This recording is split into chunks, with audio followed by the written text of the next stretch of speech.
Se diría que es como un padre que abre sus brazos para acoger a sus hijos. La Basílica de San Pedro, centro del mundo católico. La cruz de la iglesia se alza hasta una altura de 132 metros en el cielo de Roma. Esta imponente basílica es obra de los más célebres arquitectos del Renacimiento, encabezados por un artista de la talla de Miguel Ángel Buonarroti. Las piedras las trajeron del Coliseo y del Foro Romano, las planchas de mármol de ruinas de antiguos templos. Las columnatas que rodean el obelisco egipcio las levantó Bernini a mediados del siglo XVI. Al norte de las columnatas se halla el Palacio Apostólico, residencia del obispo de Roma. El obelisco se alza sobre un suelo ensangrentado. Hasta la época de Nerón, aquí, al oeste del Tíber y frente a los muros de Roma, eran torturados y ejecutados los fanáticos religiosos, Pedro entre ellos. Hoy, en los días de verano, decenas de miles de peregrinos y turistas del mundo entero visitan su tumba en la Basílica de San Pedro. Pedro, la roca sobre la que en 2000 años ha surgido un imperio religioso. Hasta las postrimerías del medioevo, los obispos romanos vivían en el Palacio de Letrán, en el este de la ciudad. Los pontífices no residieron aquí hasta después del fin del cautiverio babilónico de la Iglesia en 1377. En este mismo lugar estuvo el circo de Nerón, hasta que allá por el año 350 Constantino construyó la primera basílica. En virtud de los tratados de Letrán de 1929, la colina del Vaticano pasó a ser un estado soberano.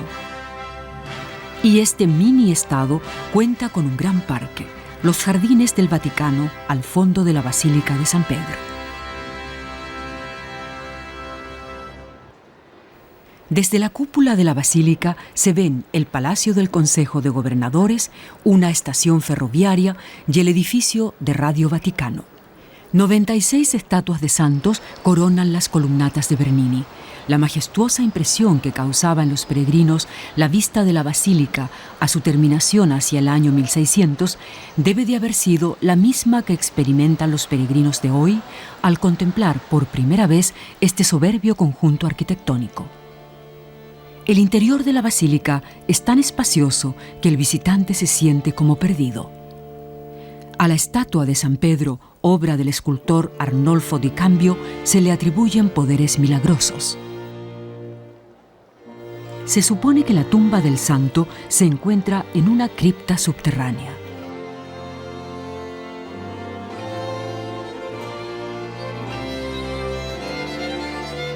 El altar mayor en la nave central está coronado por el ciborio, una especie de baldaquín esculpido por Bernini en 1624.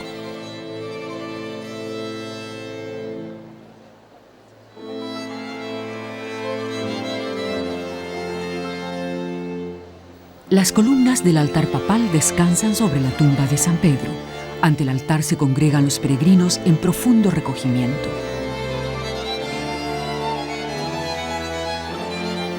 Un par de pasos más allá, la famosa Pietà de Miguel Ángel, destrozada a martillazos años atrás por un loco.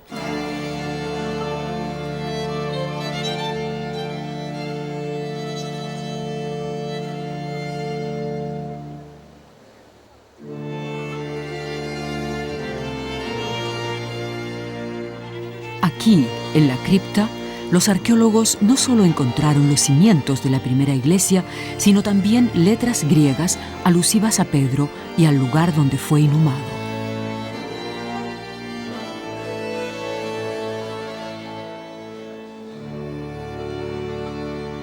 La cúpula de Miguel Ángel tiene dos envolturas. Entre la envoltura interna y la externa serpentea una escalera. Desde aquí se tiene la mejor vista de Roma, del cercano río Tíber y el castillo de San Ángelo. Según la tradición, antes de su muerte, los apóstoles Pedro y Pablo languidecieron 7 meses en la cárcel marmentina, debajo de la actual iglesia de San José de los Carpinteros.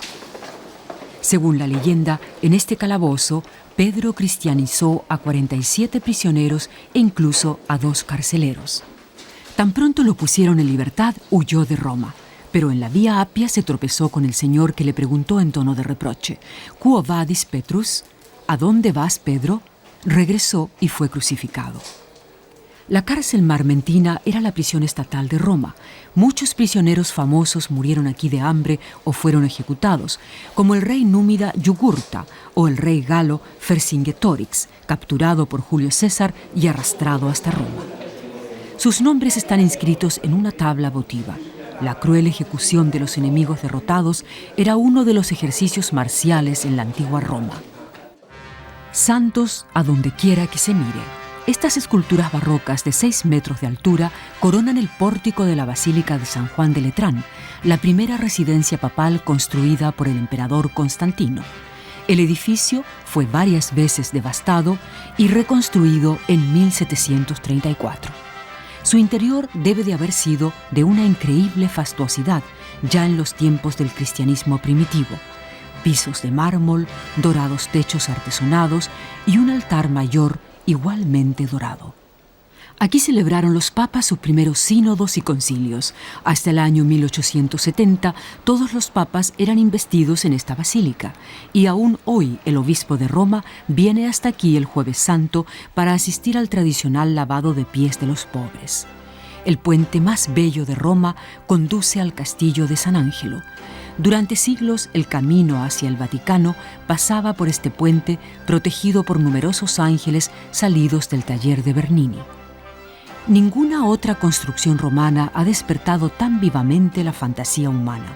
El antiguo mausoleo del emperador Adriano fue transformado en una fortaleza durante la Edad Media y más tarde coronado con un castillo de recreo del Papa. El Papa Alejandro VI, padre de Lucrecia Borgia, hizo decorar suntuosamente los recintos interiores de la fortaleza. Aquí se rodeaba de su corte y urdía sus intrigas. Aquí recibía a su idolatrada hija y a sus numerosas concubinas. A lo largo de siglos, el castillo de San Angelo sirvió de refugio a los papas.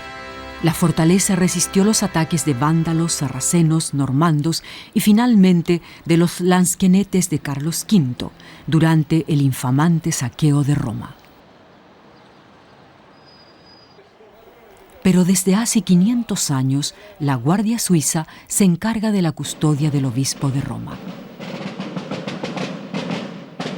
En el año 1506 entraron en Roma los primeros 150 guardias suizos. El Papa Julio II los había solicitado a los países de la Confederación Suizo-Alemana para su protección. Y en efecto, en no pocas ocasiones, la Guardia Suiza defendió heroicamente al Vaticano en la turbulenta historia de Roma. Durante el saqueo de Roma, 147 de ellos cayeron en la Basílica de San Pedro. Al norte de la basílica están los extensos museos vaticanos, que antaño formaban parte del Palacio Papal.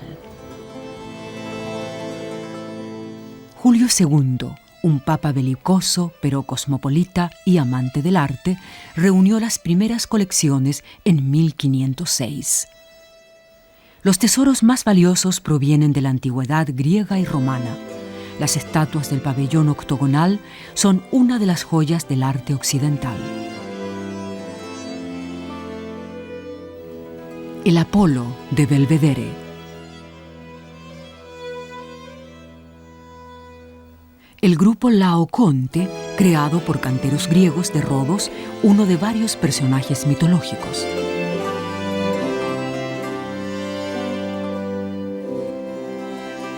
La Sala de la Rotonda, obra de Miguel Ángel, tiene mosaicos selectos y una cúpula inspirada en el Panteón. Aquí se conserva la mayor de todas las estatuas de bronce de la antigüedad. Un Hércules griego. Los tesoros son tan cuantiosos que uno podría pasarse días y semanas enteras recorriendo estos museos. La Biblioteca Vaticana, fundada hacia 1450 por el Papa Nicolás V, valiosos manuscritos, evangeliarios y documentos históricos de 1 milenio y medio de historia papal. No todas las salas están abiertas al público y hasta para las áreas accesibles de la biblioteca se necesitan autorizaciones. El Papa Juan Pablo II, a su entrada en la Capilla Sixtina, con motivo de la conclusión de la laboriosa restauración de los frescos, el Papa celebra una misa de agradecimiento. La Capilla Sixtina, donde desde hace siglos se eligen los papas, es la culminación de toda visita al Vaticano. Los frescos de la bóveda y la pared frontal, obras maestras de Miguel Ángel, brillan hoy con renovado esplendor. La creación de Adán, según la libre concepción del pintor, en el famoso fresco no es el aliento de Dios, sino su contacto lo que insufla vida a la primera criatura humana. La pared frontal con el juicio final y Jesús en el papel de juez. 7 largos años trabajó Miguel Ángel en esta obra que por fin terminó en 1541. Una visita al Vaticano debería finalizar siempre con el Ángelus dominical en la Plaza de San Pedro, cuando coinciden aquí personas de todos los rincones del mundo para ver una vez en la vida al Sumo Pontífice. A las 12 se abren las ventanas de los aposentos papales en el 4º piso y el jefe espiritual de 800 millones de almas se dirige a sus fieles. El Papa cierra su rezo con la bendición. En Navidades y en Pascua, la bendición papal es Urbi et Orbi, a la ciudad y al mundo entero. Así es desde hace siglos y así seguirá siendo en el tercer milenio. En fin de cuentas, el papado es la institución más antigua del mundo occidental.